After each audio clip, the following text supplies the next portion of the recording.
call me out, Club. Thanks, Ron. So, okay. We're good. We're good to go? Wild West one, just give them more to somebody. It's Lifetime for more. 7:03 So, PM, and I am calling the August 5th, 2025 Hamilton Planning Board meeting to order. The meeting is being recorded by HW Cam, and I'll begin by taking roll. So when I call your name, would you please indicate that you're present? Pat Norton, Present. Jonathan Poor, Jonathan Poor, present. Bill Wheaton, Bill Wheaton, present. Emil Dahlquist, Emil Dahlquist present. Darcy Dale. Darcy is intending to be here via Zoom. She's She's on the muted. call. Supposed to be muted. He's muted. Let's see. No, don't do that. Do hers. Do not unmute yours. You just get feedback. You'll do it Darcy's and unmute her. So, see down, there's like a little red line. She looks like she is unmuted and trying to, because she turned up green for a second there. Yeah, so I don't know what happened to her. She's unmuted. Darcy, can you hear us? I can hear you, but I know you can't hear me. No, we can. Oh, we can hear you. And now, Oh, you can? Okay, good, good. I've been talking, so. Good, thank you. So I'm calling roll. So when I call Yes. your name, I know you're present. Yes, Darcy Dale present. Matt Hamill Present. and Marnie Crouch present, and I note for the record that neither Beth Her nor Jeff Austin are here this evening. So our first order of business, if no one minds, I'm going to take it out of order, is the continued hearing on the special permit application pursuant to Mass General Laws, Chapter 48, Section 10, and Section 7.3 of our bylaw with respect to the wireless facility for Walnut Road, and the applicant is New Singular Wireless PCS LLC, and it's represented by Edward Pear of Brown Rudnick. So I understand that the applicant will be requesting a continuance. So do we have to open the special permit hearing in order to continue it? I don't think so. You're certainly welcome to ask Ed any questions while he's here with us, but Well, anyhow, we're continuing the hearing, so Mr. Pear, you can make your request on the record. Yes, thank you, Madam Chair, members of the Planning Board. Ed Parry from Brown Rudnick. So as you recall, we had identified a pole to attach our small cell facility to. There were a couple of neighbors that came out at the public hearing a couple of months ago. We agreed to look at some other utility poles. We have one. It works for us. We think it'll work for the utility company, but the wheels of the utility companies turn slowly. We have not gotten their approval back yet. There was at the last meeting, we had suggested that we continue, so we're at this meeting now just requesting the continuance until your meeting on September September 15th? 2. September 2nd or September 15th? Either, September 15th would be fine with us. Let's see. No, I don't think that's a meeting date. No, No, I it's think September 2 16th. was the date. September 16th is the meeting date, so it's your preference, September 2nd or September 16th? I think September 16th probably makes more sense now that we're already in August and I don't have an answer back from the utility company. So if the board would be inclined to approve or continue to the 16th, likewise, I'll get a letter out tomorrow to Mark just extending the shot clock and the for the decision filing to the end of September. That's fine. So I'll Thank you. entertain a motion to continue the special permit hearing from August 5th to September 16th at 7 PM. So moved. Do I have a second? Second? So when I call your name, please indicate your assent to this request for a continuance. Pat Norton, Pat Norton, aye. Jonathan Poor, Jonathan Poor, aye. Bill Wheaton, Bill Wheaton, aye. Emil Dahlquist, Emil Dahlquist, aye. Darcy Dale, Darcy Dale, aye. and Marnie Crouch, aye. See you on the 16th, Mr. Perry. Thank you all. Enjoy the rest of the summer. Much appreciated. You too. Thank Okay. you. So, why don't we go to agenda item 1, the review of the minutes. So, we have 7 sets of minutes. And is there any discussion about the minutes from April 29th?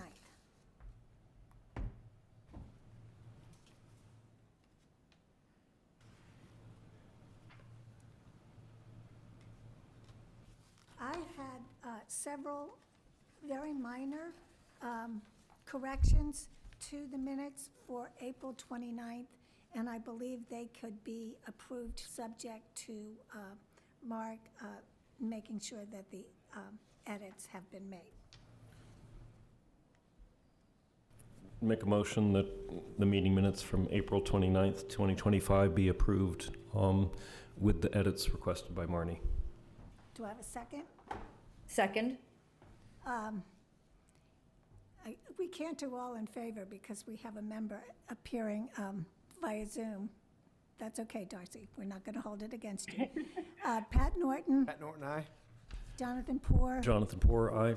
Bill Wheaton, Bill Wheaton, aye. Emil Dahlquist, Emil Dahlquist, aye.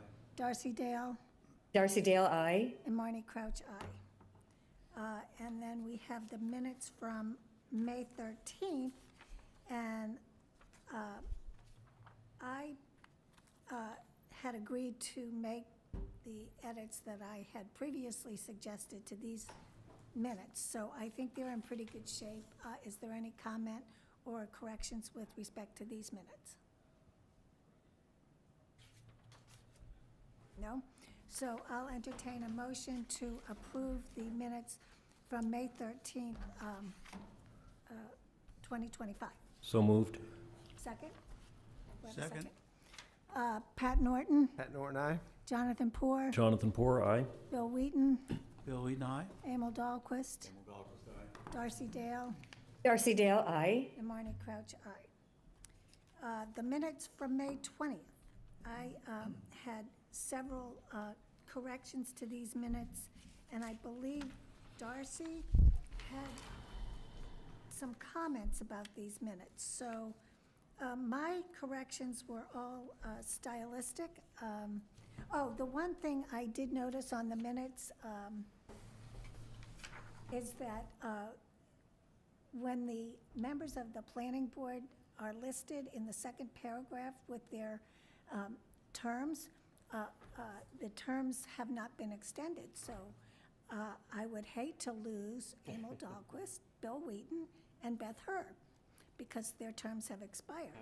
So the correction should be to 2028. So that pertains to the minutes of May 20th. So any discussion of the minutes from May 20th?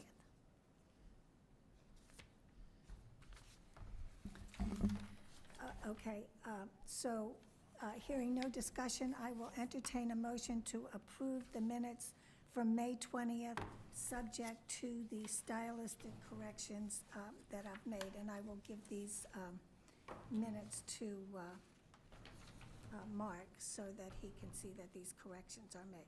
So moved. Do I have a second? Second. Pat Norton, Pat Norton, aye. Jonathan Poor, Jonathan Poor, aye.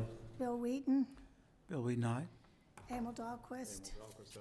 Darcy Dale, Darcy Dale, aye. and Marnie Crouch, aye. Okay, June 3rd. And I had agreed to make the edits to these minutes, so I think they're in pretty good shape. Did anyone have any edits to these minutes?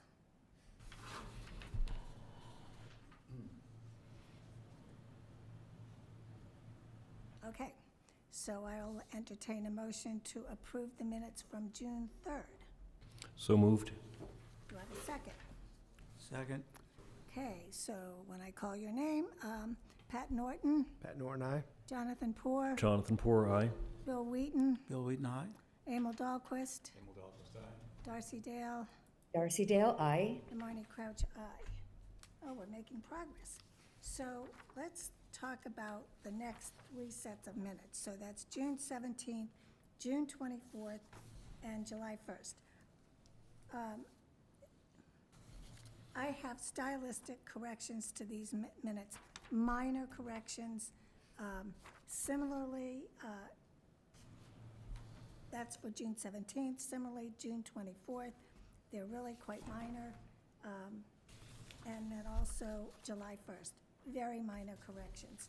And so I would entertain a motion to approve these 3 sets of motions subject to the stylistic corrections that I have noted on the minutes. So moved. Do I have a second? Second? Yes, Oh, sorry. discussion, I'm sorry. One other correction. Yes, which minutes? The 17th, Yep, the same observation as you had on the previous one, the 3 dates. Right. Term limits. Right. of Myself, Bill Wheaton, and Beth Herr should be 2028, not 2025. right. Yeah. Right, I picked that up on all of them. So, was that the only, Yeah, that was the only correction. okay. All right, so we can go ahead and vote to approve those minutes. Do we need to state the motion again? Yeah, do we have a motion? Help me here. We had a motion. We had have a a motion, we seconded it. All right, so now we just have to approve them. So Pat Norton, Pat Norton, aye. Jonathan Poor, Jonathan Poor, aye. Bill Wheaton, Bill Wheaton, aye. Emil Dahlquist, Emil Dahlquist, aye. Darcy Dale, Darcy Dale, aye. and Marnie Crouch, aye. Okay, making progress. The next item on our agenda is the Attorney General's review of our zoning amendments that were passed at town meeting. So I know Mark provided us with some information, and we do have the letter that was addressed to our town clerk from the Attorney General's office outlining the problems with site plan review. And Sorry, Marnie, did we skip July 1st, or did we just do July 1st? we did July 1st. We just did Did July three 1st. Okay. together. We did 3. Did you have any issues with July 1st? Nope, Okay. thank you. So the first article there's a continuance that's been granted for the review of Article 4.4-5. That's the article dealing with ADUs, and I surmise that the Attorney General's office is inundated with bylaws to review with respect to ADUs. So we don't have to worry about that. And then there was only one section of the site plan review article, and that was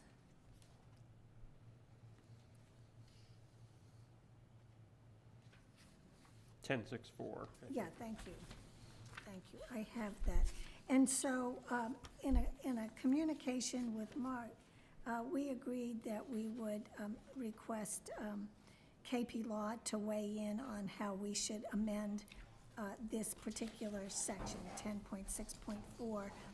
With respect to the Dover Amendment, 10.7 is our bylaw that deals with the Dover Amendment, so I think we just need to have a carve-out for the Dover Amendment, and then just otherwise comply with their, with the Attorney General's comments.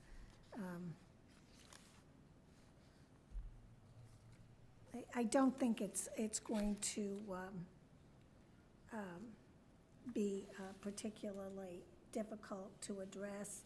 Oh, there was an issue under the floodplain bylaw, but I think that these can be resolved fairly expeditiously, and until we hear from KP Law, I don't think we have to dive deep into this evening, because that was the only section that elicited a response from the Attorney General. Does anybody have any comments with respect to that? Just to clarify, is that for government uses now? They would have the Dover Amendment privilege? Well, I don't think they would have the Dover Amendment privilege, but I think they just have an exception. And specifically state and federal, not municipal. Yeah. There's a question of whether or not we can require it for state and federal uses. Yeah, I know And we don't Post have any. Oh, we do have the Postal post Service office. has it. They have Oh, that's the waiver. Yeah, right. yeah, they do. So in our form-based code, we have a problem Yeah. with the post office. But they have plants in their So they can do windows, whatever they so, want? The post Yeah, office? they can. what? They don't have to talk to the planning board. But they might. They're exempt from almost every regulation. They're exempt from historic district, they're exempt from, everything, But they can voluntarily Yes. comply. yes.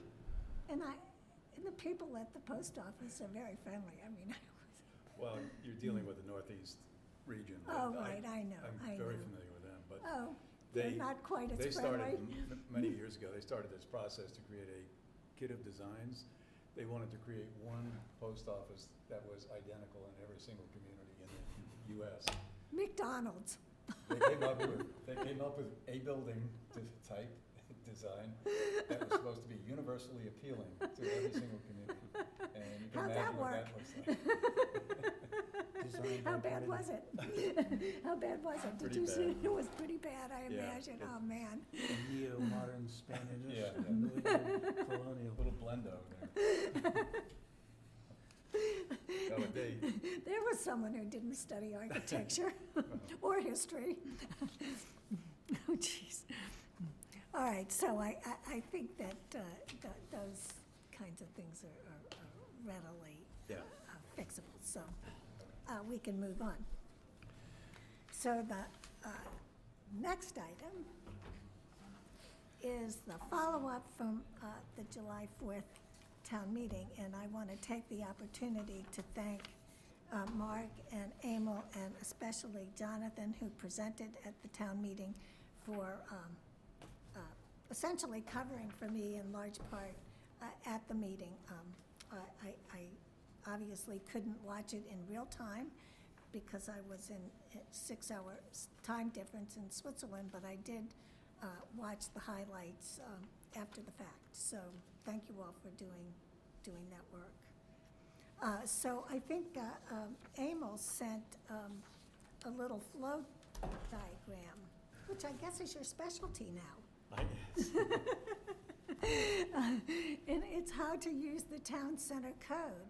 And I think, I haven't, I looked at it and I thought, this is great. I mean, I don't know if this is the final version, but it's certainly, I have copies if anybody wants to see it here. if you didn't have a chance to print it out. This is another flow chart, right? Yes, yet again. Here you go.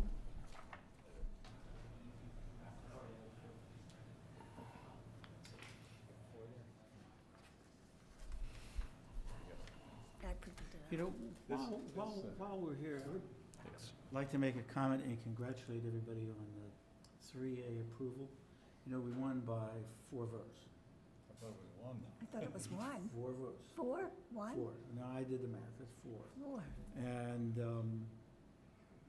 I think, Mark's presentation was terrific. It was just, it worked very well. Everybody deserves a pat in the back. Yeah, it really did. In the end, it all came together pretty quickly without a heck of a lot of communications. I thought Mark did an exceptional. Mark, yes, Mark did. And, Mark, And you're of hired. course, Jonathan. Well, I think the handouts helped because Joe had told me, well, 99% of people made up their mind before they come to the meeting, but we had all these handouts and people weren't taking them. Like, that felt like majority of people were taking the handouts, were really interested in kind of reviewing it, and to me it seemed like they were, still swayable in their opinions. I talked to several people after the meeting, and they said they came in ready to vote no. They were really firm. They were going to vote no, and after the presentation, they voted yes. Oh, that's So- it. Yes, so it was worth the effort, especially if it was just a few votes, so. I was getting text messages to the similar effect, as Jonathan described, meaning people who intended to say no, but then were texting me during the thing saying, this doesn't sound so bad. Like, well, it's not so bad. Well, I think it's going to be good. And in looking at the minutes, I mean, Matthew from Util, he said that there were a few communities that incorporated just a few elements of the form-based code, but I think we're the only community that really has a robust, and it obviously could possibly be strengthened in the future, but a robust form-based code. And I think that is really a remarkable achievement. And I think we have to really congratulate Emil, because he started laying the groundwork for this form-based code probably, 3 or 4 years ago? He laid the groundwork in his interview process to see if he could get on the planning board. I listened to it. That was the introduction to form-based code, when he basically shook hands with the planning board. Marnie, would you mind moving your mic a little closer so we Oh, can hear sure. you? Sure, sorry. So anyway, that's when Emil started it all. But I remember he gave a presentation to the Master Plan Steering Committee, and he really sold me from the get-go. I mean, I thought it was a great idea. But, you know, I have a historic preservation background. That was many years ago, but it made perfect sense to me to have a cohesive community. So, great job. Thank you. John McGrath, I hear, did, and I Yeah, listened to his remarks. I think he did a good job, too. I think he did. John, for a lot of reasons, is a good person to have on, speaking on your behalf. Right. He's eloquent, and I think he has the trust of the public, as I think Jonathan does, certainly. Yeah. But I talked with Matthew Littell afterwards, and the reason for this chart is I said, do you plan to come to the planning board and sort of give us at least one lesson on how to administer this code? Because that is typically what these consultants will do. And I guess I think he's expired he's finished his contract. But this is something I'm wondering whether, how the board feels about that, actually inviting them back. What I did was take a stab at a chart. This is not finished. This is open for discussion. This can be changed. This can be modified, added to, things taken away. This is something to put in place just as a discussion point, with the idea of, is this going to be helpful or not? We have to keep it simple, not get it too complicated, but on the other hand, that has to be helpful to everybody going through this whole process, from developers coming in to property owners Right. and so forth, and a planning board, actually. Oh, So, yeah. so I thought I would start this anyway for discussion, and then see if there's any interest, and through Mark, whether we could get Util back for at least one. Matthew was open to that idea. He said, no, I'm not coming back to Hamilton again. So he is open to it. Well, I think in addition to this flow chart, it's incumbent upon the planning board to develop some regulations, because there are no requirements as to what people actually have to file, how many copies, all those kinds of logistical aspects of implementing a code. So I think this is fabulous, but we also, and I know in the code, we included a provision that authorized the planning board to issue regulations.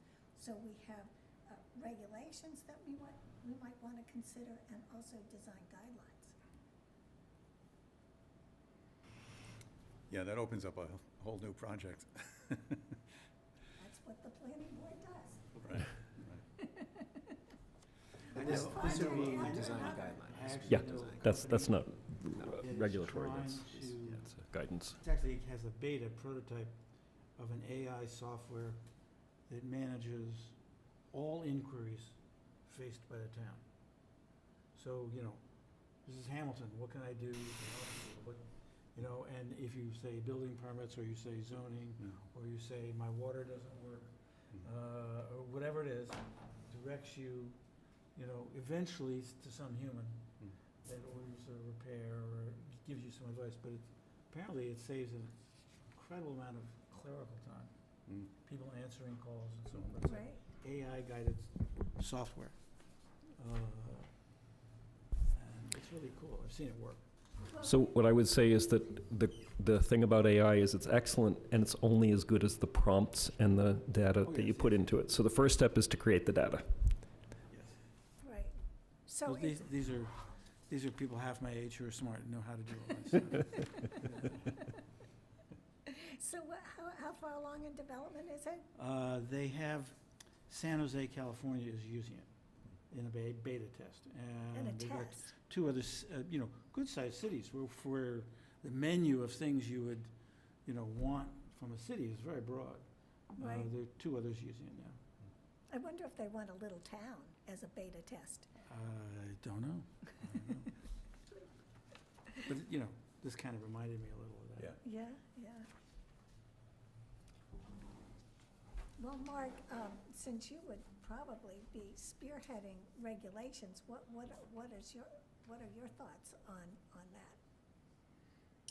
I was just gonna say, I think we'll have a little time because Oh, yeah, the Attorney General has, I'm hearing they're very backlogged, so I'm hearing 6 months to a year before we get some kind of answer from them. So we have a little time to work on it, but I would probably have an application, like, you know, we'll talk about site plan application later, but I'd probably tailor the application to the requirements and try to make it easy for people, because some people won't, you know, it'll be a small project, so they won't Right, have right. an engineer, or, so you gotta kind of walk them through it, hold their hand a little bit.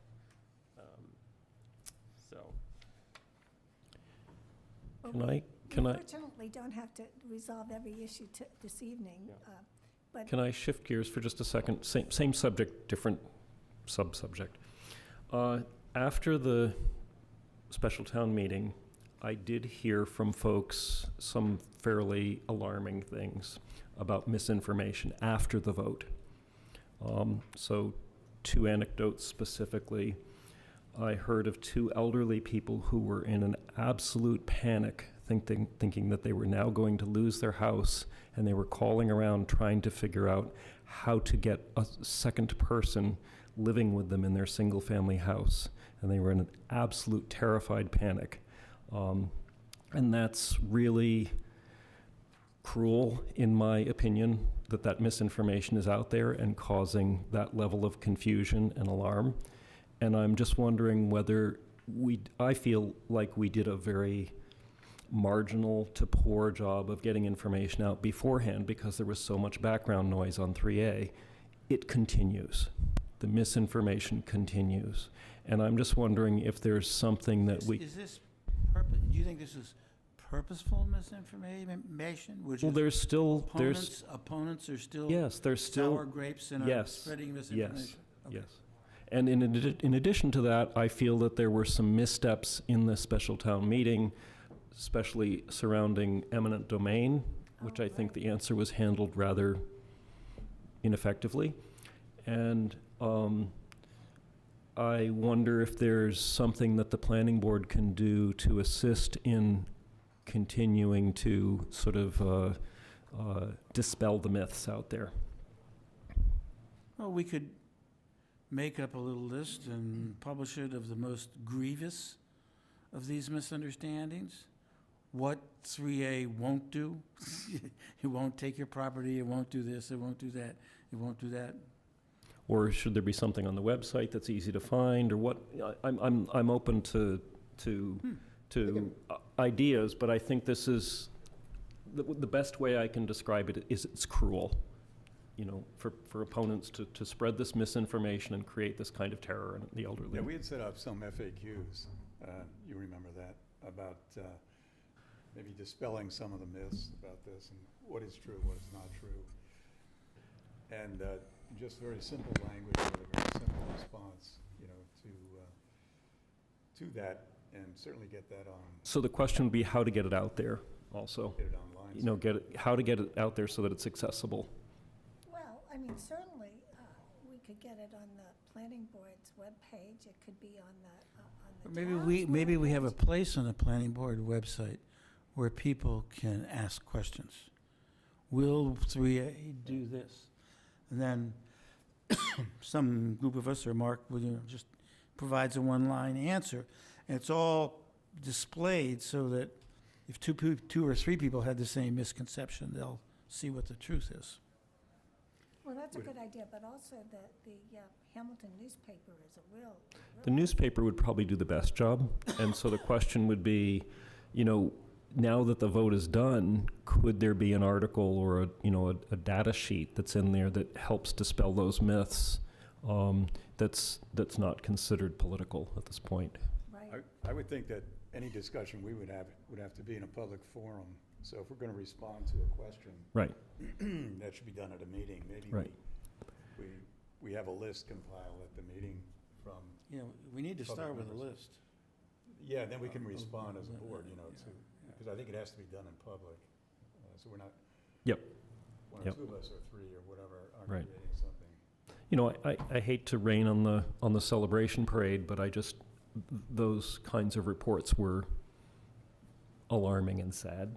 Well, let's think about this. I mean, we could even allocate time at one of our meetings where the public could come and ask questions. Now, there's a caveat here, because I know the select board had an issue.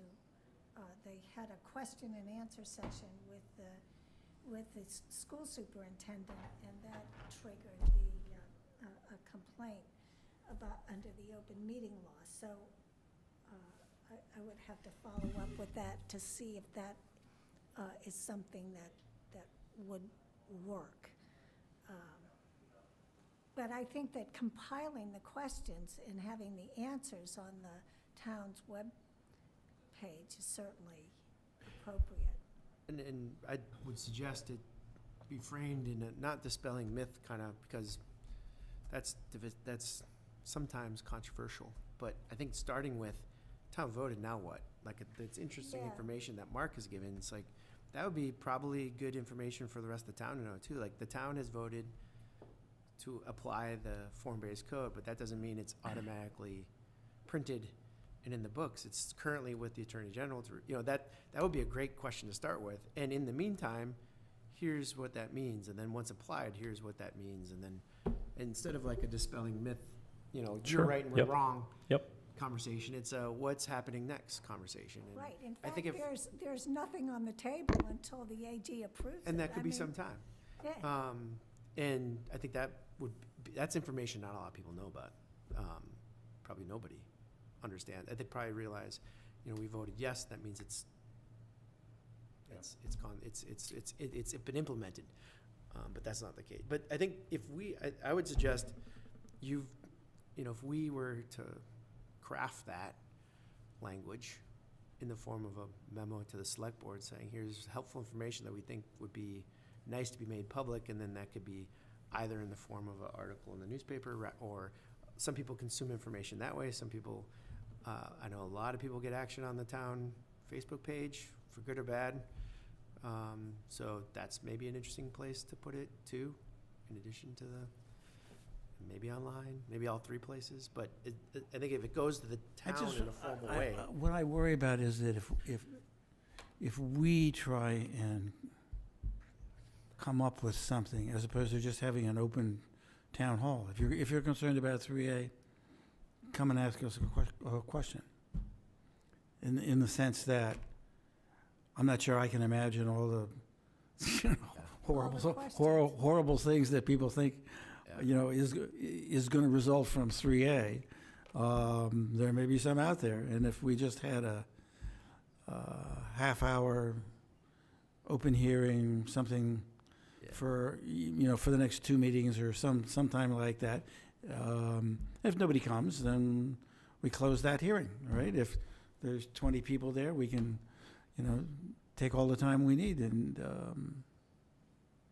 I kind of like that idea. I'm just a little afraid we won't cover all the concerns that people may have been fed or believe in. Mark, do you have any thoughts on this? I was gonna say that we could mail the letter to everyone in the districts. It's not that many properties, maybe 110 Mhm. properties, so we could send them a letter saying, here's some question and answers, and if you have other questions, come to this planning board meeting. We'd be happy to. Mhm. I mean, I'm just reporting what I've heard. I don't know if anybody else has heard anything since the vote. I haven't really heard, I think you also want to be not reacting to the opinion of a couple people, doing so much work to address. That's what I'm asking. Yeah, I haven't. It's just, I'm just sharing what I've heard and then trying to figure out, is it an action item? Is it not an action item? What action, if you did take on it, would be appropriate? There is some guidance already out there. I'm looking at it right now, and it uses a language Pat doesn't like. It's myth busting the MBTA Communities Law by the MAPC. That if we wanted to repurpose that for our town into something that was kind of more, not a political statement, but something more focused on what our town's concerns are and people's concerns are. Might be something we could build off of at least. Could you share that with everybody on the? Yeah, that would be planning board? a good place to start. And just make sure to put in there, do not hit reply all Of to course.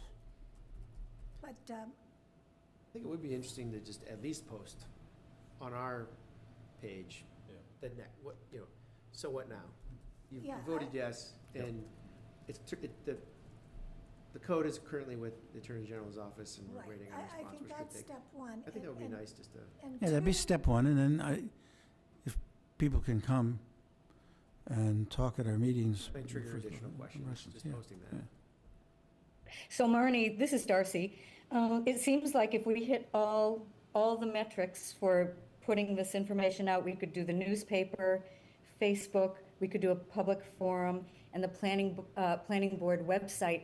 I think if we did that, I think that would bring enough attention to it, and people would have enough, there'd be enough avenues for people to seek out the information they're looking for. I think that's true. I'd say go with everything. Yeah, no, and I think that's true. So the first is that it's really not in effect yet until the Attorney General blesses it. But I think that what Jonathan's point is going to is private property rights. I mean, 3A does not affect private property rights. I mean, you still own your home, and you are the captain of your ship. You can sell your home in a 3A district to another individual, and there is no obligation on your part to ever sell it to a developer. And similarly with eminent domain, I mean, a government entity can take property by eminent domain, but there has to be substantial cause for doing that. And then if that were to happen, the property owner has to be compensated with the fair market value of their property. And so eminent domain and 3A they're unrelated, and I absolutely can't see a scenario where any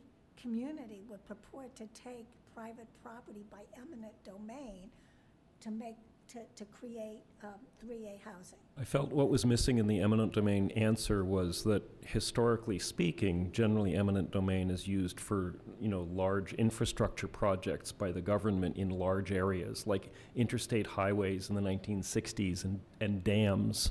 It's that kind of thing. Right, deleting, Not, not to take, no. And that was missing. That was missing. single-family houses. That was missing in the answer. Yeah, it has to satisfy a community need. Yes. Right, the most important. Unfortunately, community needs sometimes included urban redevelopment. Right, and that was the New London case That was, that went to the Supreme Court. Yep. yeah.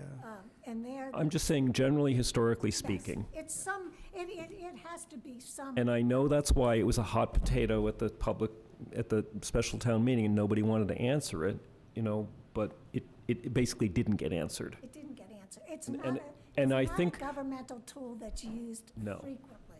So anyway, those are my comments. So we will get the information from Matt, and then I think that, Mark, do you want to take a stab at kind of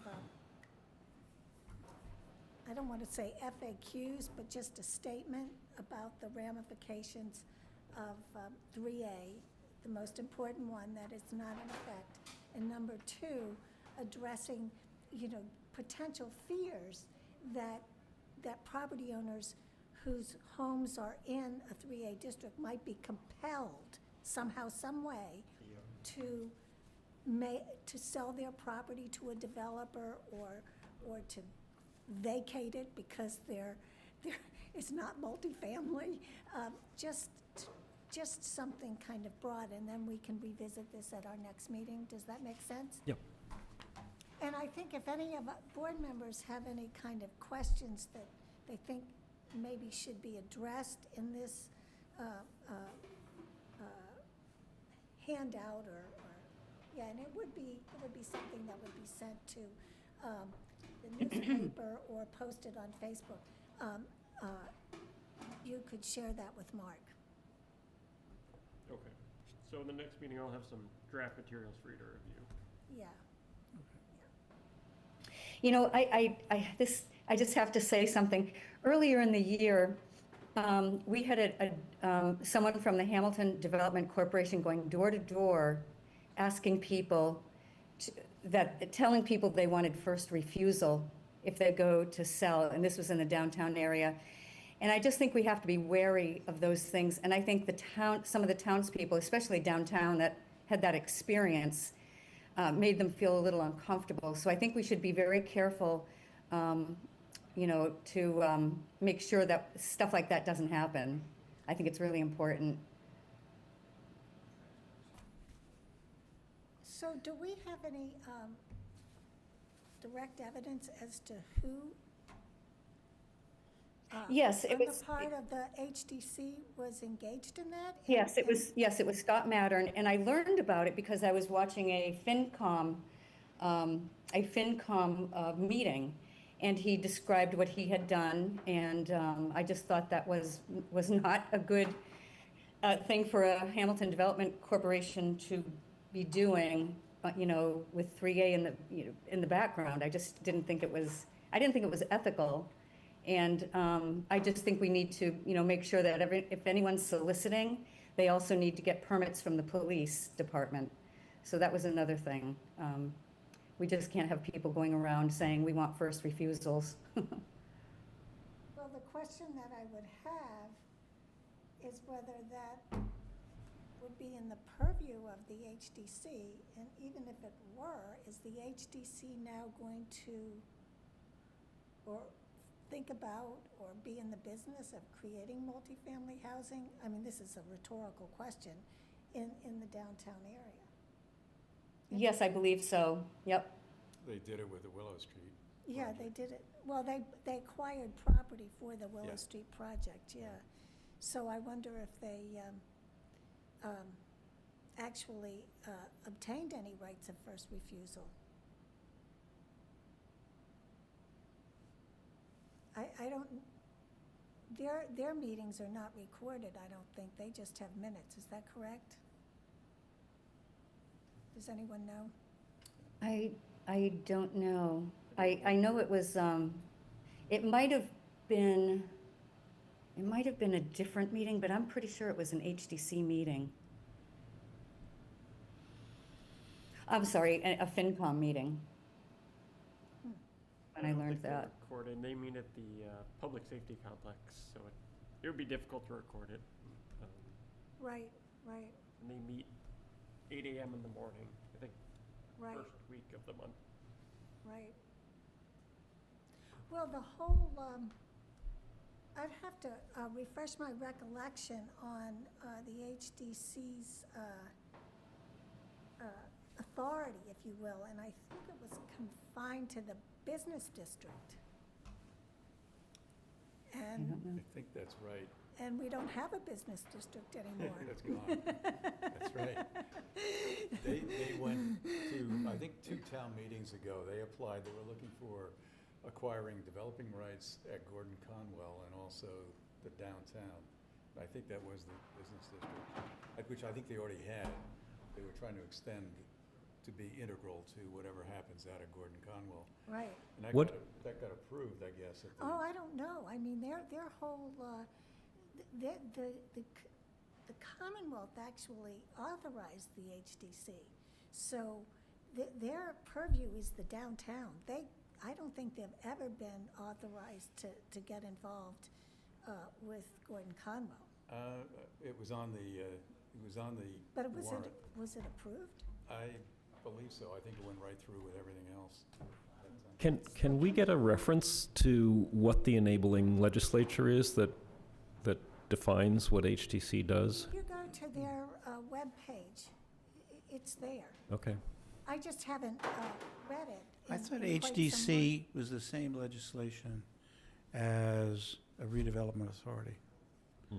that it's a pint-sized redevelopment authority. Right. See. Redevelopment authority has eminent domain, doesn't it? I think so. Mark, do you know that? Development does, yes, I don't know Yeah, what the. redevelopment authority does. And I remember when they were building the building across down the way, I asked them about how HDC came to be, and they said, oh, it's the same enabling legislation as a redevelopment authority, just a pint-sized one.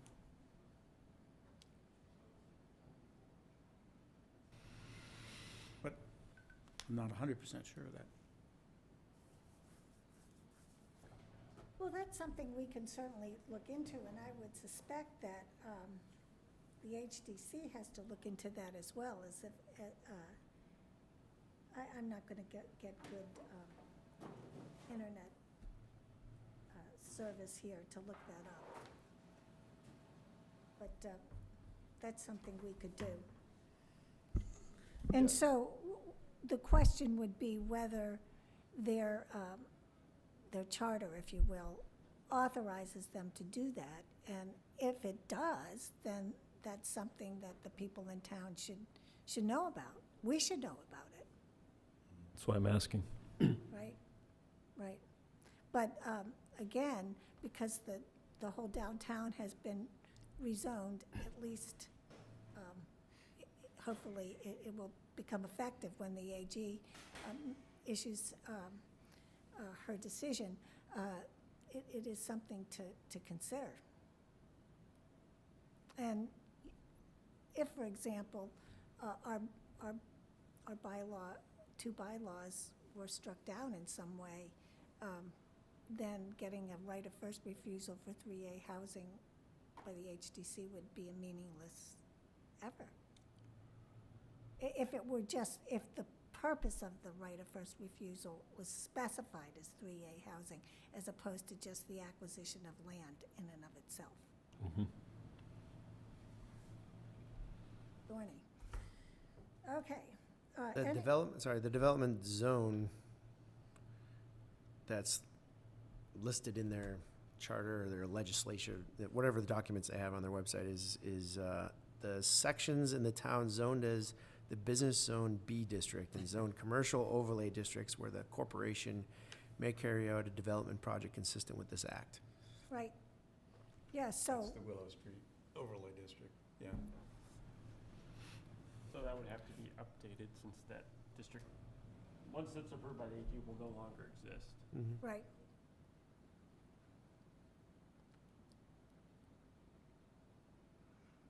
Any more discussion on that? Just one thing, Mark, in addition to 3A, any questions about form-based code, I guess, would be part of this Yes. informational.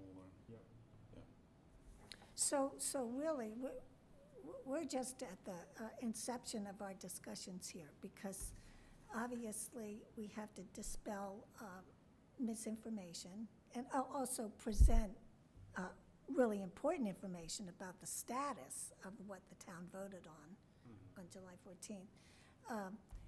we need to consider this flow chart, regulations, and also potentially design guidelines, because was it the HDC that that has the design guidelines? There are design guidelines for the downtown, but they're really will be obsolete if the AG approves the form-based code. So we should think about that as well. So a development corporation does not have eminent domain powers by right, but the encompassing city can grant them eminent domain powers. I don't think that it has eminent domain powers, but I don't think they've been granted. I don't think the Oh, I AG. don't think they did in this case. No, they Right, did right. not. I don't think so. Yeah, the legislation says they can accept, acquire, other than by eminent domain, so I don't believe they have that power. I haven't read the whole thing, but just from what I can tell.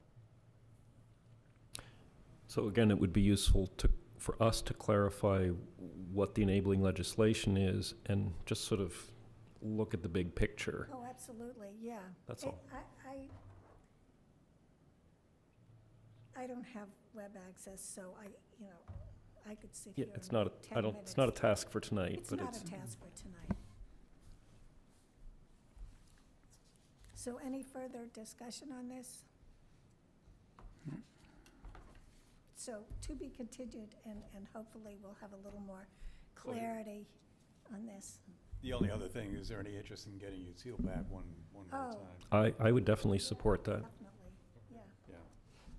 I don't know, Mark, if you could, well, I don't know, is that a vote? on that here? Or- Yeah, Just- we could conceivably do that. We could, Vote to force Matthew to come back. Start with inviting him. no, I think what we would have to do is request the select board to author Yeah. the expenditure of funds Yeah. so that we could have UTIL make a presentation to the select board about the implementation of the form-based code. Would that start with the draft of a request for proposal in that case? No, it wasn't included in that. No, I mean, Doesn't seem like it needs to be that formal. It just needs to have an intention behind it. And it might be worth having a little bit of an explanation for the select board to understand why it's important. Maybe a couple sentences. That typically is included in consulting work, yeah. Oh, but it would be helpful probably for I Matthew. actually, the town manager is the one who would choose the consultant, and it would be up to him. It really isn't the select board. Yeah, I think that's true, yeah. so we'd have to just write the, But wouldn't we need to like at least document or write what we hope to get out of the effort? If it's not a request for proposal, it'd be helpful for the town manager and UTIL to understand in writing like what it is we're asking for. Yeah. We could do a draft then to, maybe for the next meeting. yeah. Request it. Yeah. And then kick that around, if that's okay, then we'll. So are you thinking for UTIL to flush out this type of flow chart or suggest, I don't think the flow Right. chart will be part of the code, but. no, it wouldn't be part of the code, it would be part of the regulations. They're going to show us how to administer the code in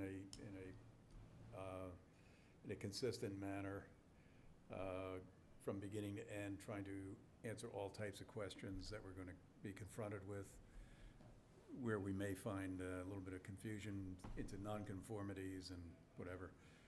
So it would be to create something like this, a flow chart of really what is the process going through from beginning to end in Right. dealing with the code. Right, but there are many again, it's- permutations of dealing with the code. Yeah, it has to get simplified because it's got to be, I think, a single page. But I think it would be useful. That I've seen that before done in a pretty effective way. And All right, well. Is it a design guide document or a rules and regs document? Or are we asking for both? it's how to read the code now. So it's not guidelines, but read the code and administer it to an applicant when they come in, so that we're fair and consistent throughout the whole process in dealing with all the It's an owner's manual for the code. Yeah, kind of a owner's manual. And it would tend to inform inform the regulations and the guidelines. You know, that sort of tutorial would inform those two efforts. Yeah, because I would bet there, some members on the board now who, might be a little hesitant about what's the first step, what's the second step, and so forth, where to go. And so I think it'd be good to have that, at least that one session with them. Right. Well, Is it a document they're developing, or is it training for, It's a training exercise. because people change.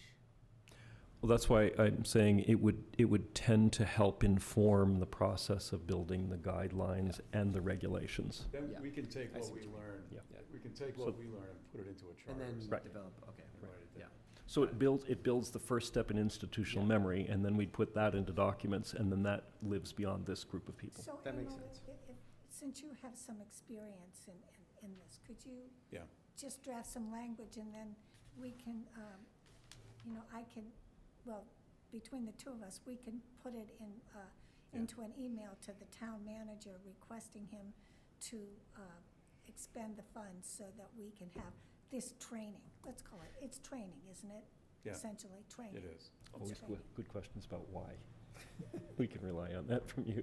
So do we want to vote just to go through with this process, or does the board want to actually see what's written in that? Well, I'm amenable to a vote to initiate the process, and then also, once we have the language, we can vote to actually hit send. So, does everyone agree that a training on how to use this code is warranted? Yes, so we're making a motion that Emil writes something, is that what we're making a motion on? Well, to craft some language. Yes, yeah, That is Agreed. likely to yield a positive response, and then everyone can review the language, because, more brains are better than one or two, so, once you see what's drafted, you might have some other ideas about what we could ask UTIL to do. Is it, I mean, if they have a PowerPoint, well, that's something that would be available to future planning boards to look at, right? Yeah, I'm surprised they didn't offer that, to be honest. That was not in the RFQ, that's for sure. But Right, it was anticipated to be, but. didn't make it? Right, okay. sorry, do we think, is there any risk to asking for that prior to having the AG's approval or if they throw it out the window, say, you can't apply form-based code to this is not, you need overlay, you know what I mean? And they wouldn't do that, but hopefully, but Well, would it be wasted time if there's changes and then or is the training benign enough where it's gonna apply regardless of any comments that come out of the AG?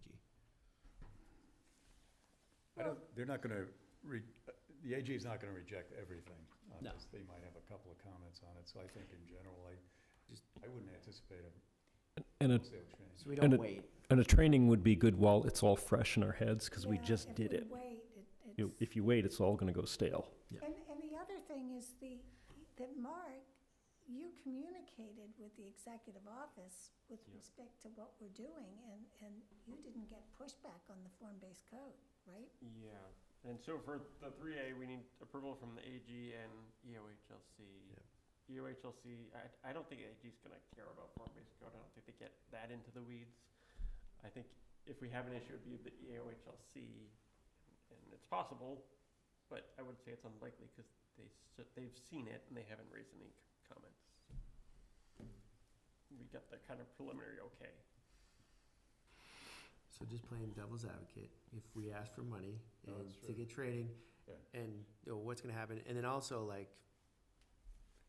we're asking for training to be effective in developing rules and regs for a code that we had hands in developing and should know. You know what I mean? This is we were involved in the process, we should know how to write rules and regs to support the code that we more or less developed. There's not a whole, Well, it's a That's- catch-22. I know. Could That's do how it, I but- look at it. It's a Yeah. catch-22. Yeah. Because Jonathan's 100% right. We know as much about this code now than we ever will. Yeah. Because if we wait for the AG and sometime in next spring, when we have an answer, and we look at it, we're going, huh? And what do? reinventing the wheel, and if it's approved, it will be catch-up. We'll be scrambling to get it all together. So that's, you see the dilemma?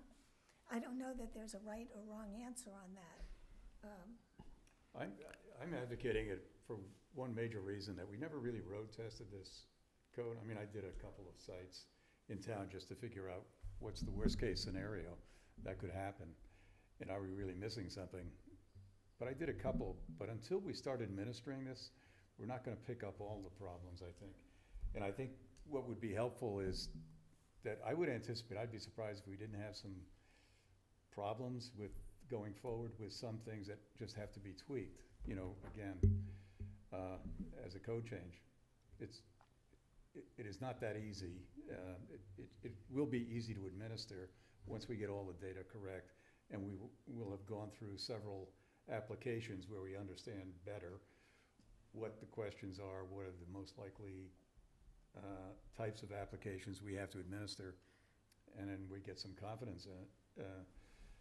You know, I mean, I've had experience in it, but nobody else here has, you know, in that, and I think that's good for just getting everybody up to speed, to go through this training session. Yeah, and Whatever it I is. think maybe we should caption it kind of a workshop. Do you Yeah. think so?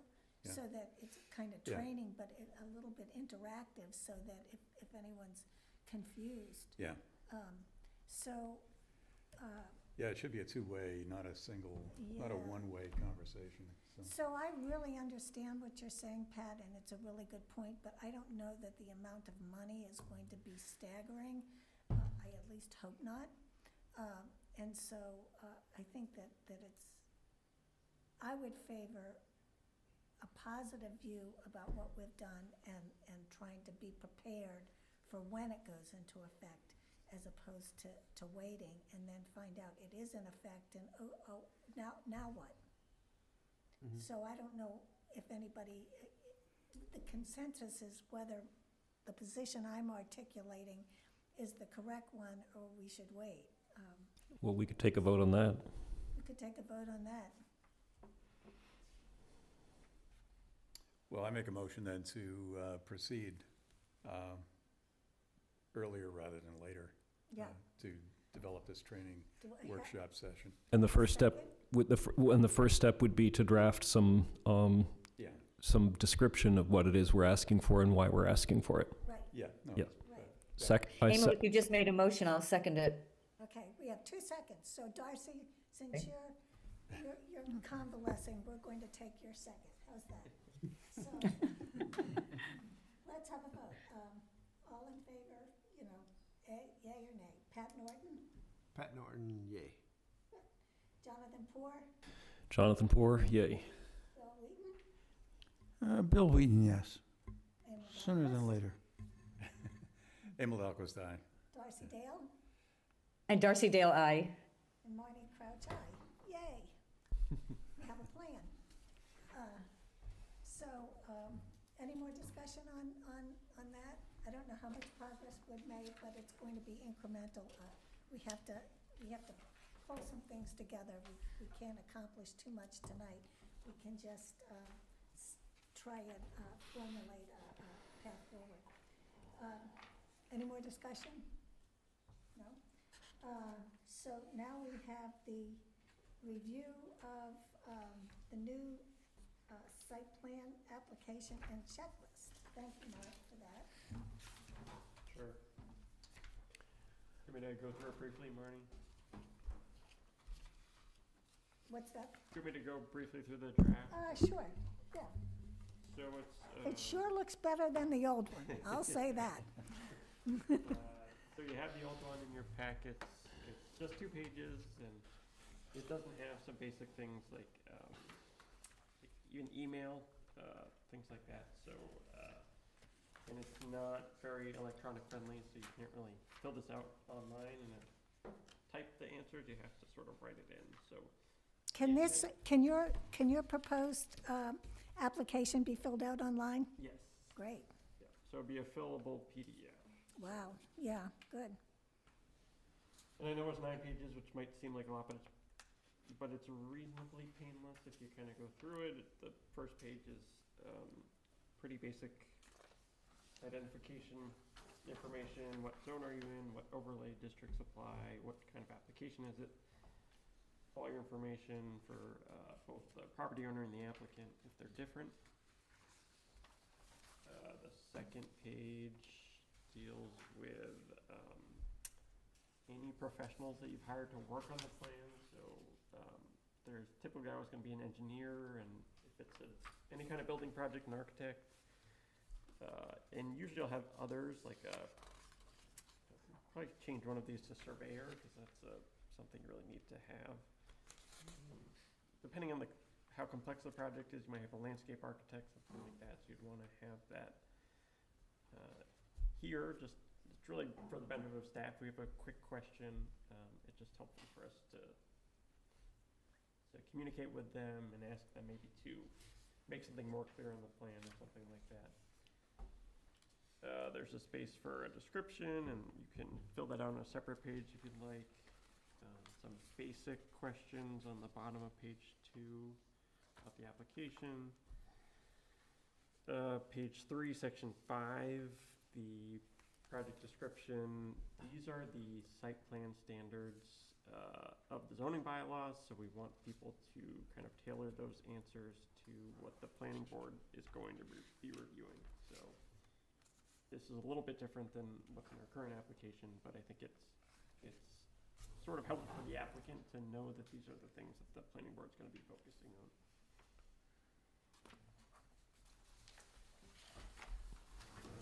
Page 4,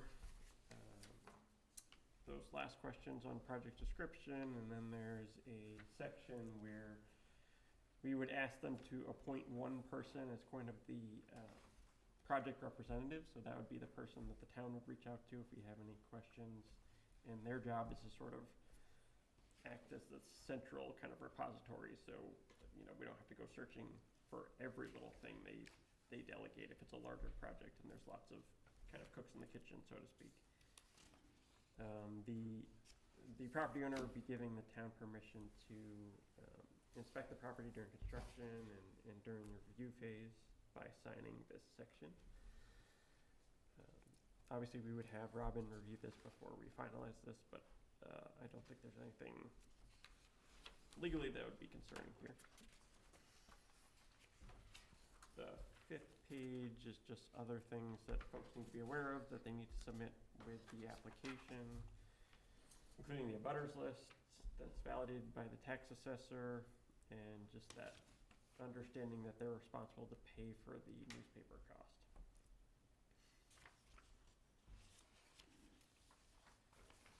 And starting on page 6 is the checklist.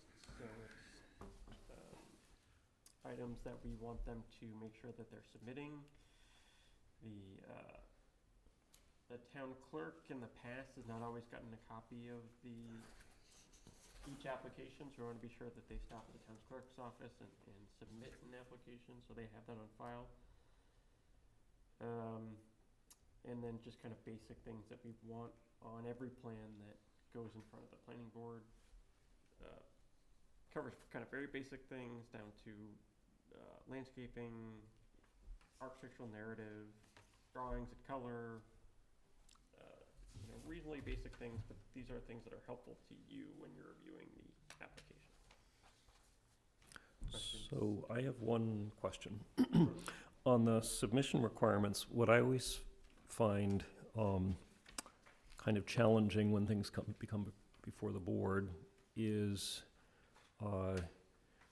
missing information on buildings on adjacent lots, so lot context. And that happens almost on every single application. So what I wondered is, could we, in the requirements, that they show abutting structures on abutting lots, so you have context for how, how the project relates to the abutters, and more than just an abutters list, you show where the structures are on abutting properties. And that's really common in most towns to require that. I've typically seen it as something like structures within X feet of Yeah, the. you could do that. Yeah. Yeah, just, it can be limited, but it's helpful to have some context so that the plot isn't just, the plot and the proposed building aren't just floating in space without context. And it helps the planning board think differently about the project. In other words, helps them see it in context, and it helps the applicant think in context also. Other folks have thoughts about that?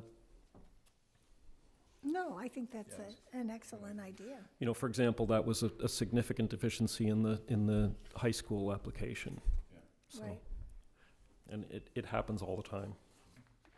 Yeah, context is listed as an objective, but there's nothing in the checklist that Exactly, deals with it. exactly. Right, yeah.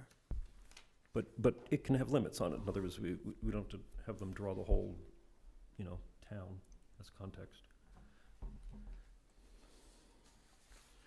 So Mark, can you sort of I can write think of, something up. think of something that's not an overreach that Sure. is reasonable?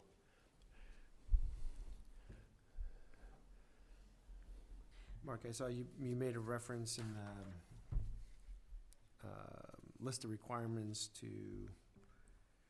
location, there's location and description of storm drainage, but maybe we expand that a little bit, or even prior to that, we have, as part of the project description, a requirement to at least have reviewed the stormwater regs, and with regards to land disturbance, and just confirm that they didn't need to be applying for something else besides the site plan review, Yep. as it relates to stormwater. We could expand this a little bit, like location of BMPs or description of BMPs that are being incorporated. Yeah, or just a suggestion to refer to the stormwater regs, to see if they trigger anything there. And lastly, maybe just to further encourage sustainable development, have a checklist to encourage, you can't require, but, encourage anyone to highlight any sustainable features, relates to building materials or water use or energy efficiencies. Maybe have some Is that way to currently, highlight and encourage is that that. currently in any of the purposes of the bylaw? I don't think you cannot require it. I think you can. For not all projects, but projects that of certain size, like that I've seen requirements that you have to have a certain amount of renewable energy sources for larger projects. I know it came up with 3A. We can't tailor it just to the 3A districts, but it would have to be like a town-wide requirement. And then it is just, it's a suggestion more than a requirement to, I know you've brought Highlight. this up before, and is this the time to look in the bylaw to see where it might be encouraged townwide? So, maybe we look, you've mentioned a number of times, yeah. and I think it's a good impulse. So maybe the task is instead to look at the bylaw globally and figure out where to introduce that more organically, and then it's meaningful when it shows up as a detail, a supporting detail. Does that make sense? Yeah, and maybe looking, I know it's referenced many times and talked about in the master plan. So Right, maybe and- taking the master plan and looking at how to apply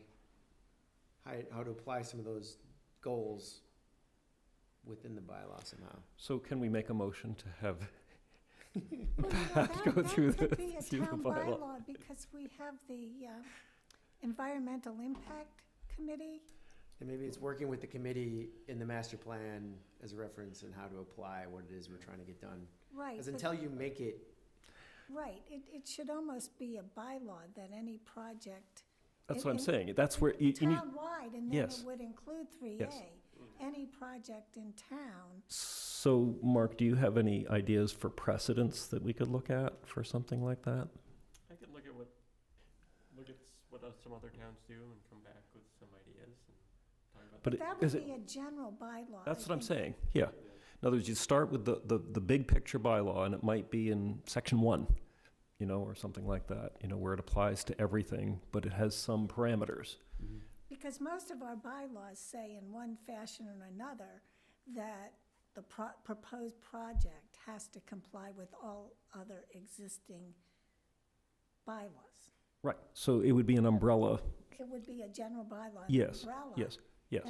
And then crafted to really But it would, promote it would, that. And I it would don't need a think- trigger, it would need a trigger, and it would need to have some, some limits and parameters.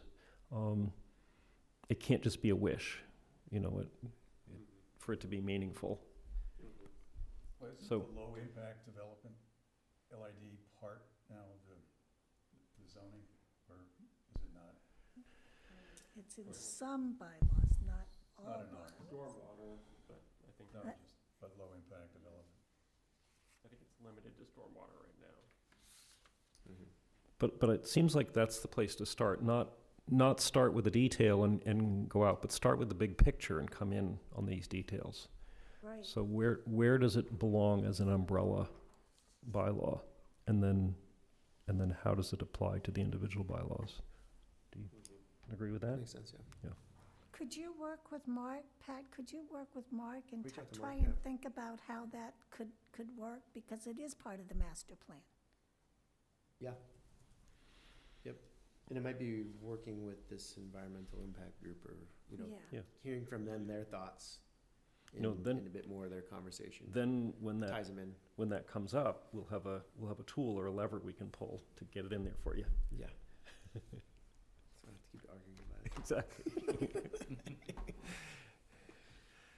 So any more, that's a great job, Mark. I mean, it really, I'm impressed, and the fact that Yes, it's a thank you. fillable PDF is, It's almost as good as a stormwater application, I would say.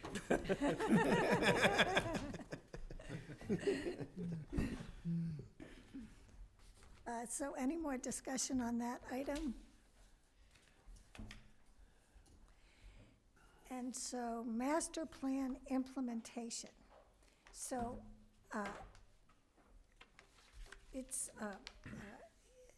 don't think we need to have an expansive discussion here tonight, but what I asked Mark to do is to circulate this flexible development bylaw that the planning board worked on prior to being diverted by the special permit application for Chabaco Hill Capital Partners, colloquially known as 133 Essex, which really just occupied the planning board's time for well over a year. So this flexible development bylaw that we Wasn't had that supposed to worked- wrap up all the other bylaws that we have, like? Kinda, sorta. Yeah, like the historic property bylaw or the grand estate bylaw. Yeah, and yeah, There were like, we had 3 or 4 like that, and we said, why don't we just wrap them up, right? Right, and so, so this is what I had on my computer, and just glancing through it, you will see that much of it is culled from the senior housing bylaw. And so, the trick here is to look at this in a new light, and I worked on this with Rick Mitchell, and I know more now than I did then. So I would be looking at this with almost brand-new eyes to some extent.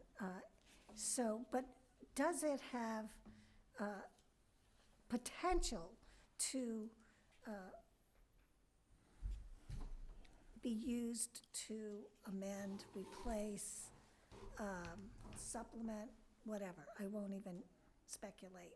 The Great Estates Overlay District, which has never been used, which is, if you just glance at it, it's cumbersome because it divides the development in 2 separate stages, and it just seems to be more wordy than it would need to be. Is this gonna also wrap up cluster?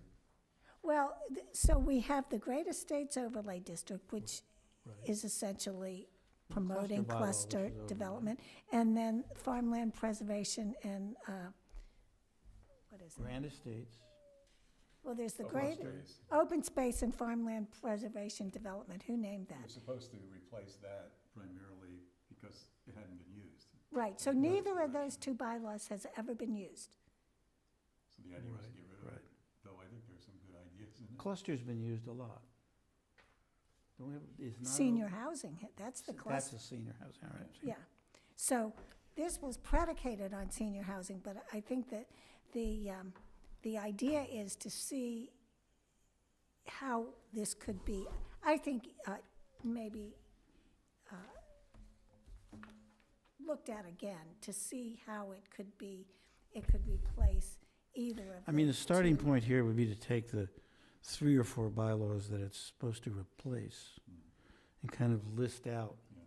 what their Yeah. characteristics are to make sure there's no, or what their restrictions are, to make sure there's no Yeah, it's- conflict, that Yeah, you've done something that wraps them up. yeah. Um, Yeah. So it's those two bylaws. And I hear the numbers 8.1.12 echoing in the background. I know. My favorite section. And I don't see it in here. I wonder why.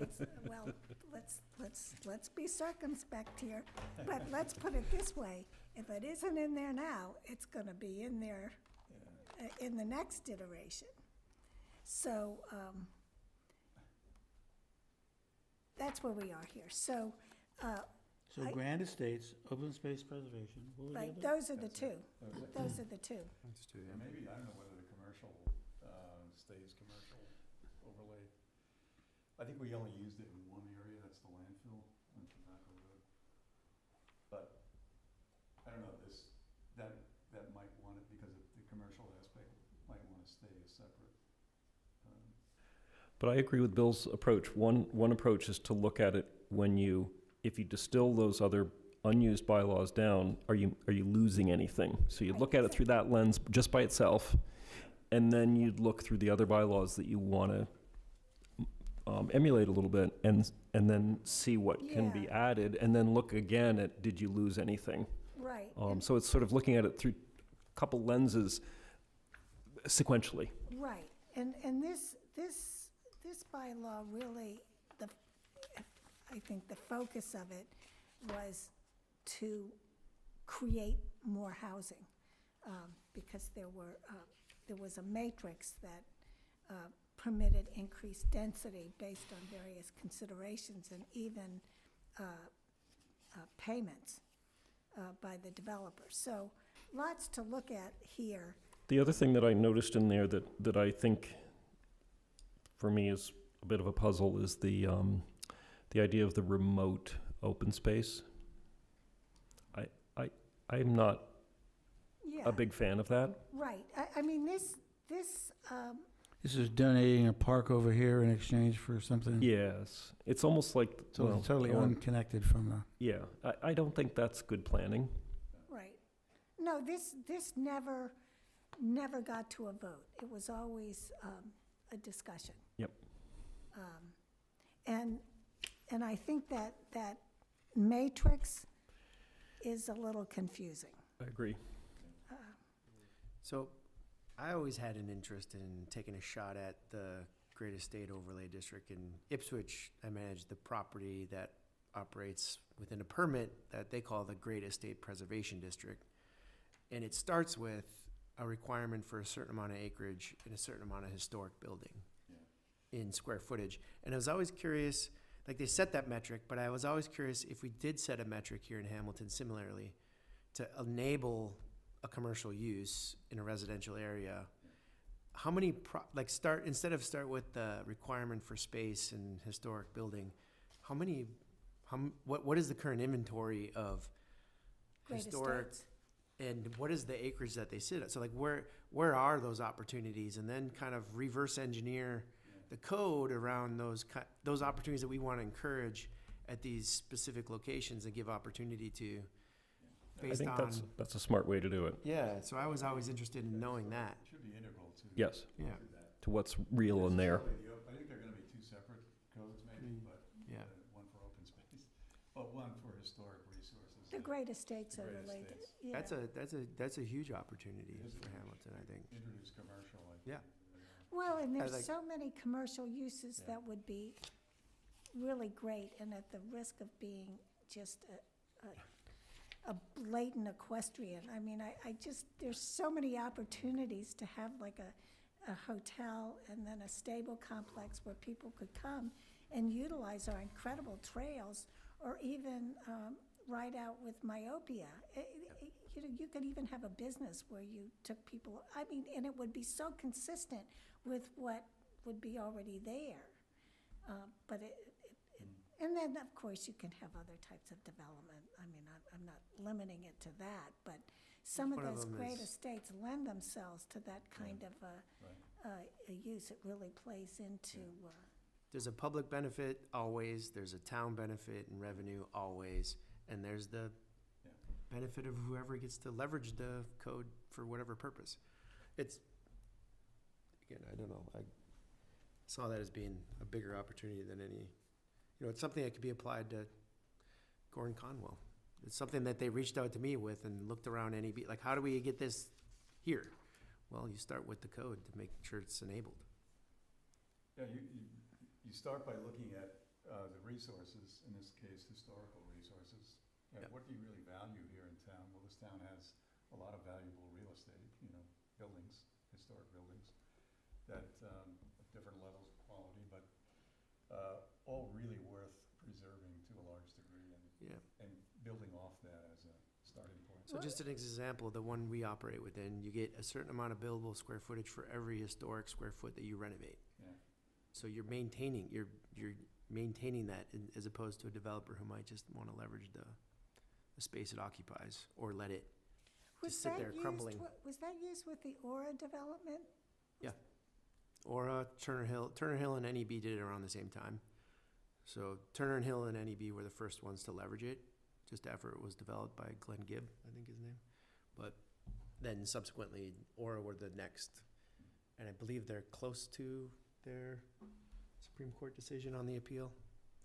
I don't know, there was appeal. Yeah. My understanding was that one of the principals of Aura bought Waldingfeld, and that whole big development isn't going to happen. It got appealed and it's still with the Well, I know it went up on appeal, and I have a copy of the decision on appeal, but I don't know if it went to the SJC. Good. Yep. But then, Aura has sold, but they're still interested in the property, so it's kind of Well, up in the They air. sold it to one of the principals of Aura. Yep. Well, I'm friendly with one of the plaintiffs in that case. I'll ask her whether it's on appeal. I thought it was gone. I don't think so. Oh. Is Glenn Gibbs still working in Ipswich? They brought him back briefly because they've had more turnover. They've had tons of turnover there. Their town manager twice and the planning developer 3 times or whatever. But he keeps getting pulled back in because as an interim to cover the gap. But he's no longer there now. Oh, he started in Gloucester. I worked with him for many, Yeah, many years. he's a great guy. He's a great guy, Yeah. very visionary, I think he a won lot an of project- award for yeah, he- that code, actually. really. Yeah, no, Yeah. we did a lot of good projects together when I was doing community service in Gloucester. Yeah. Well, maybe, Pat, I mean, well, you're up. Maybe you could, you could show us, or explain the Ipswich Great Estates overlay district and how it compares to ours, and what you would recommend. I could definitely highlight the good, the bad, and the Ugly. something we would not want to do Well, see, that my problem. from a operator's perspective, and What I can I give you was- also the benefit, the What town benefits. I always was, Yeah. kind of, So do they have one bylaw that allows all this flexibility? They have an overlay. It's called the Great Estate Preservation District, right, and it had and then it allows for this purpose. And there's 2 mechanisms in it that you can leverage, and one is what I mentioned for historic square foot renovation, and the other one is a lot yield analysis of the property. Yeah, that's the other thing we were trying to get. yeah. Yep. Lot yield Well, a analysis, true- we should look at that, yeah. So, but there was going to be a pretty substantial development on Waldingfeld, and Waldingfeld is a scenic road. That's right. And I don't know how it could really handle the traffic, but I read the appeals court decision, and basically they relied on the traffic study, but I don't know if you've ever been crossing the bridge over the railroad tracks on Waldingfeld, and it's like, and we won't even talk about all the horses, including the ones where they've dumped their rider and trotting down Waldingfeld. I mean, it happens. So, but that's a pretty narrow road, Yep. and it carries a lot of traffic to New England Biolabs as well. So that was always a puzzle to me, how that permit got issued for that level of development. Well, it took them a long time. They were in front of that was, if you think Tobacco was a long permit process, that was over, that might have been close to 2 years. I mean, it's been years. But the special permit process still governs these projects, and they can be complex and onerous and contentious, but also awesome and super beneficial for the town. I mean, NEB, when they came first, people didn't know what recombinant DNA, and they felt like, what does cloning mean? And, of course, in the 90s, science was a different, so when we were coming to a small town, there was a lot of concern, but in the end, it was obviously an awesome thing for the town. Well, Generating $1 million you're in right. tax revenue and The first step is to Something identify $1,000 the a month. great estates, because there's no sense going through all this rigmarole if we have one. That's right. It would be interesting. It'd be interesting to say, okay, well, like I forget what the acreage is there. It's like 30 acres and 5,000 square of it's like 30 acres and 5,000 square foot of historic building or something like that. That should be in the master plan. Yeah. That data, Yeah. So it'd be interesting to take a look at Yes. those 30-acre properties, and maybe 30 acres isn't the right number. Maybe it's 10 or. Can you Something. use GIS to get that information? Is there a way of, Wow, you'd have to go through every parcel. well, no, but You I can mean, start with historic properties or something. I don't know. is there a Treasure screening hunt. mechanism where you could Yeah. say, Just, identify just, all just parts? ask the assessor. I think there's only literally a handful, a dozen most properties that have, even if you put the threshold down at 30 acres, that have that much land or more. There are not many that have 30 No, acres. just a few. Maybe it should be 10 or Yeah. 15. The big one is on Highland Street. Yeah. The Getchell property. That's Is that a? several hundred, Yeah. at least. So is that are there conservation restrictions on that property? No. No. Whoa. I don't believe so. There are many family members and, they all disagree about what they want. How about the Britton property? It was bigger than that. Well, that's more than 30 acres. What? The Britton property, but there isn't a historic house on there. There is the historic house, Oh, yeah. but I don't know who owns that and how many acres are That's associated. part of the Britton property. It's it's one family member's house. It's Oh, very, it very is? pretty. Oh, It's a federal, it goes back to 1790 or It's a something. beautiful But property, then you also have that all the enormous industrial buildings there yeah. for the composting operation. And then there's a modern house, and then there's, 50, 100 acres of fields where the Yeah. Chapter 40B Well, was. yeah. But that's about it. I mean, it's probably 150 acres altogether, maybe 100.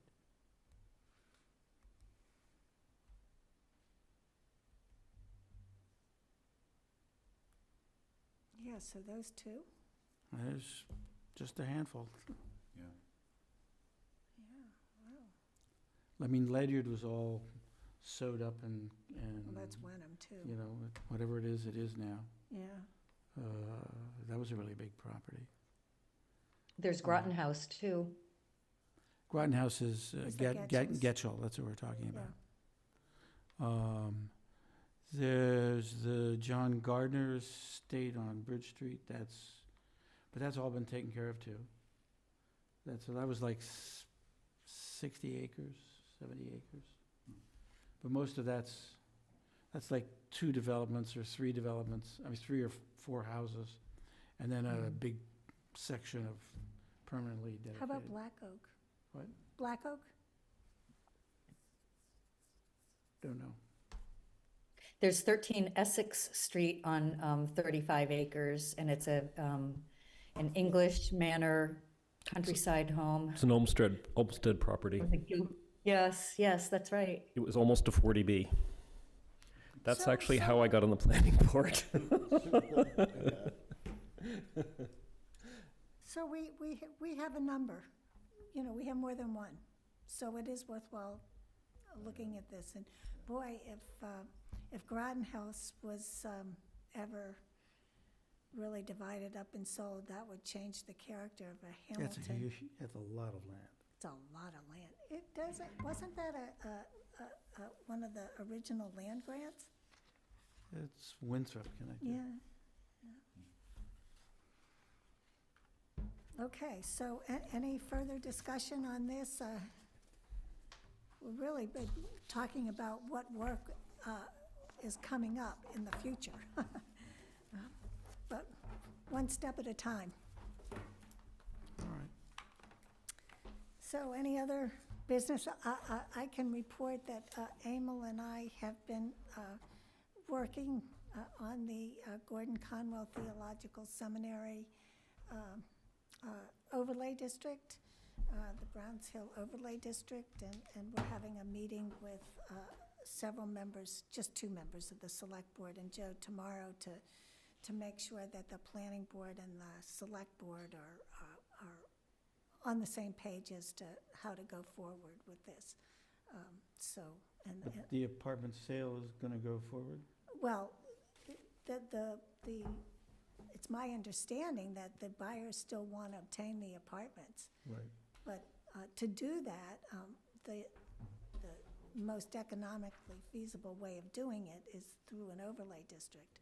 Because if the seminary were to just sell the apartments, just carve out A&R lots, then those would be pre-existing non-conforming uses, and the footprint of those buildings could not be changed, which would really decrease their value. Yes. Because if you remember, Harbor Light wanted to create, join the buildings together with a central portion of the building with elevators and some amenities. And that could not So the happen. value of the upper part, Well, the value of the apartments, you know, if you wanted to put elevators in, you'd reduce the number of units.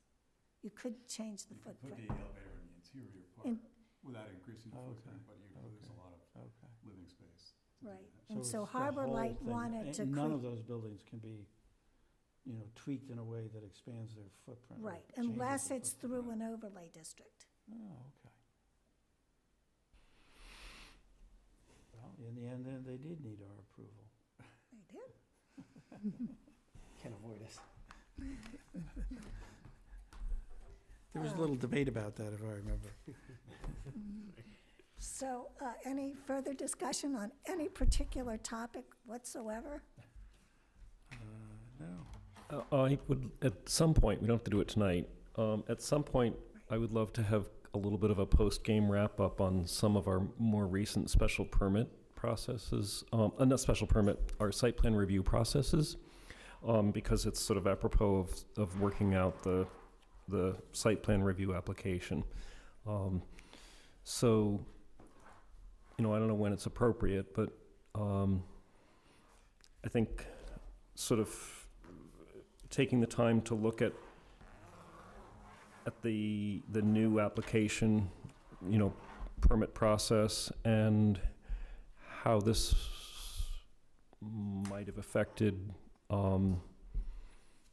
some applications, you know, like pre-application conference, things like that, context maps, and safety considerations would Are be. those safety considerations addressed in the site plan review application to Yeah. your satisfaction? Yeah, well, yeah. I just wondered, I would be interested in just having a conversation about how we've been doing, like a scorecard, in this process. Well, Um, and we're hampered by our old site plan review bylaw. Right. It When was doesn't the give last us a time we lot of actually tools. did a comprehensive site plan review along with the development? Well, we did site plan review with Patton Homestead, and we did site plan review with the Fire Museum. Okay.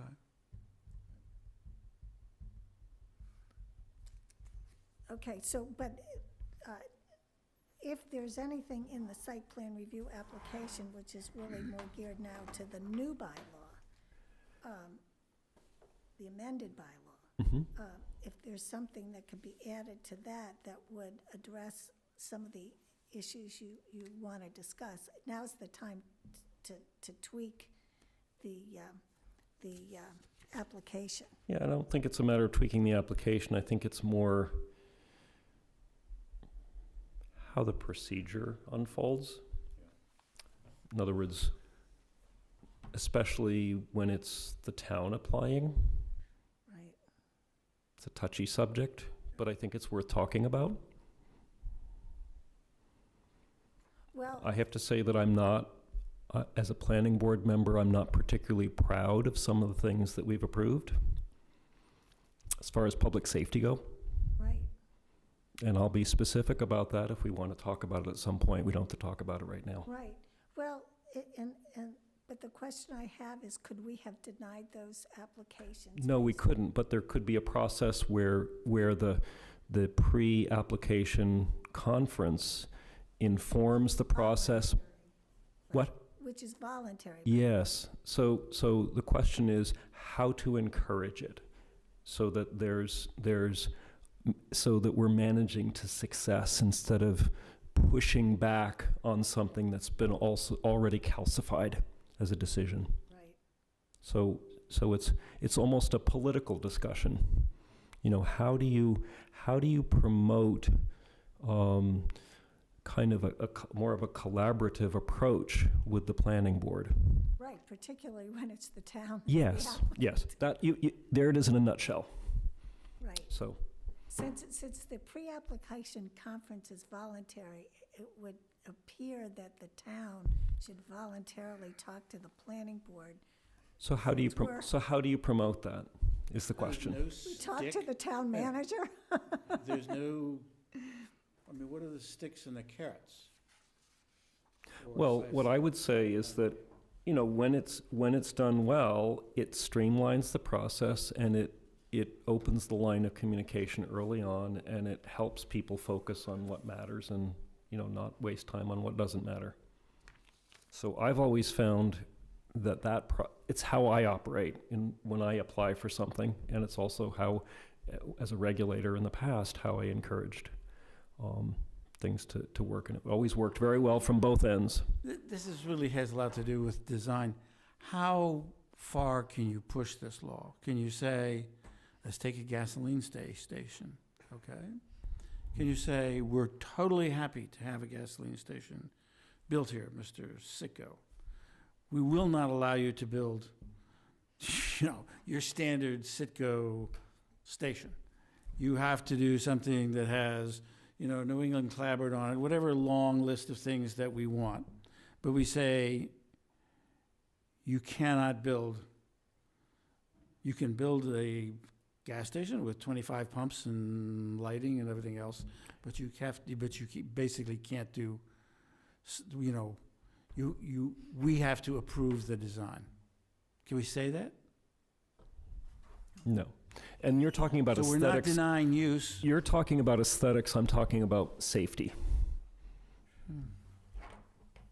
Yeah, and the other aspect is persuasion, because I'll tell you, a lot of these, you were making reference to a building that is branding itself, like Cumberland Farms, for example. These organizations will bend to whatever the local community is preferring. And it's the idea of getting some information out to a developer in advance of an application, so they can. No, understand- they have all, I I'm mean, whatever talking about chain it rights. is, It's not- Starbucks or whatever, Yeah. you see, they've begun to bend into Yeah, they do. local So context. they're willing to do it if they understand that the town has an issue about it, about certain things. So I think that is the advantage that you have. You can't require it, you can't be regulated, but you can advise that that be done. And a lot of organizations are willing to make that concession, to. Yeah, but you have to push a little. I'm just Oh, wondering yeah. what our power of push is. I think the reference to state regs and things like that, because the state actually does a decent job with building requirements that get referenced as part of site plan. The small cellular tower, for instance, had a lot of requirements around exactly what you can and cannot do. And for accessibility, it's somewhat similar, I think.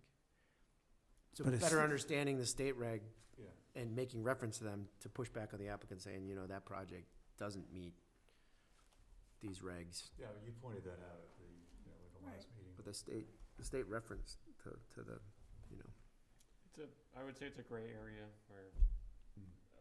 yes, the town has things it can enforce, but it can't be so onerous that, it doesn't allow the use to go forward, or it's so costly that it makes the project unfeasible. And I would say, but 99% of applicants don't want to appeal a decision of the planning board. They want to Yeah. meet in the middle somewhere. So Yeah.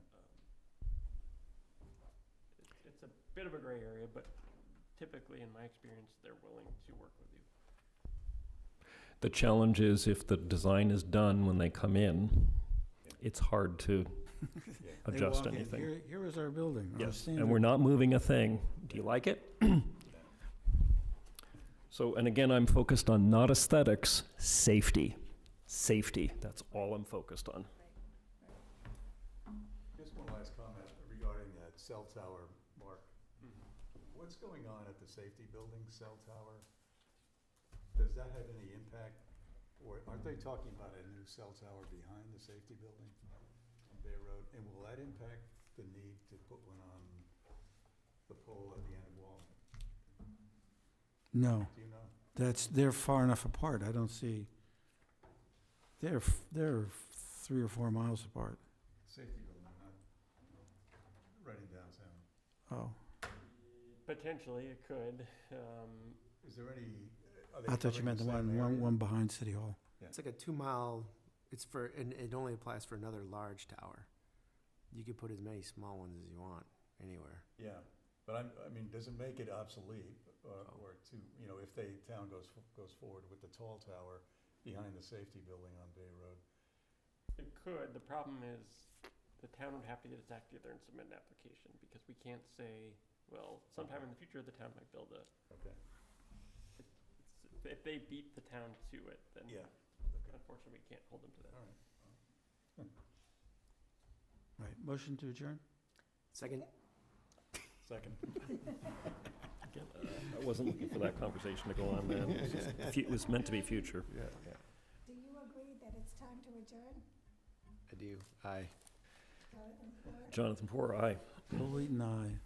Emil Dahlquist, aye. Darcy Dale, aye. Marnie Crouch, aye. Thank you. Have a nice night. Night, night. Yeah, good night, Darcy.